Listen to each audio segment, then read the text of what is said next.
If somebody's coming out of a home with $200,000, $300,000, $400,000, $500,000, let's say, now they can upgrade. They can upgrade into something new, perhaps put more money down, lock in at a lower rate and be happy. They moved out of a 20, 30, 40-year-old home. Now they're moving into something new. And that's kind of what I think what he's trying to do. But building costs, believe it or not, are down.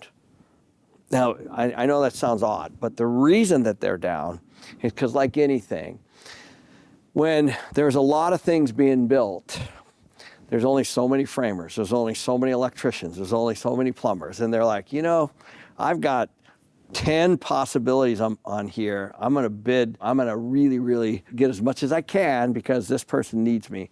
Well, when that starts to drop off and there's not as many opportunities, then you start to get better pricing. And I know this because we're actually building. The properties that we're building right now in Arizona, we're really beating our budget because framers, plumbers, electrician, roofers, all the trades are not that busy right now. This is a great time to actually be building, believe it or not, because prices are good. How much are they down? Probably a good 15%.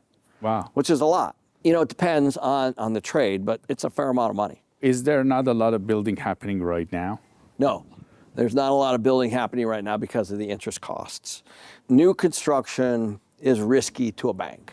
But the interest cost was like this before we went through this phase. Like in general, the interest cost was around 6-7%, like for a long time, right? Yeah, so it's actually higher for new construction. We were building at 4-5% new construction cost, call it pre-pandemic. And then when the inflation went up to 9.1% in June of 22, and then the Fed reacted with all those rate increases, it moved everything up a lot.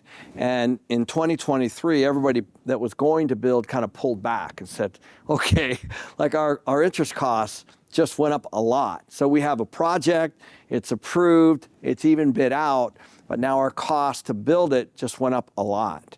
And so they just put their foot on the brake and said, because the construction interest is a huge part. How much is it higher than the actual interest rates? It's easily 3 or 4%.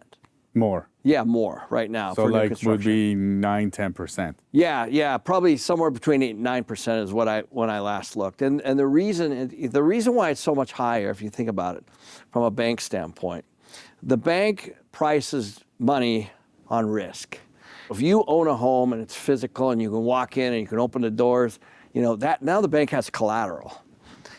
But if there's nothing, it's just vacant land, and you're going to build it with a contractor and they're approving all these bids and all that stuff and they do their homework, there's more risk for the banks. So construction debt is typically priced higher than regular debt, and that needs to come down in order for the new construction to start again. What do you think will happen to prices in states like California and New York on the coast and inland? I don't think prices are going to go down.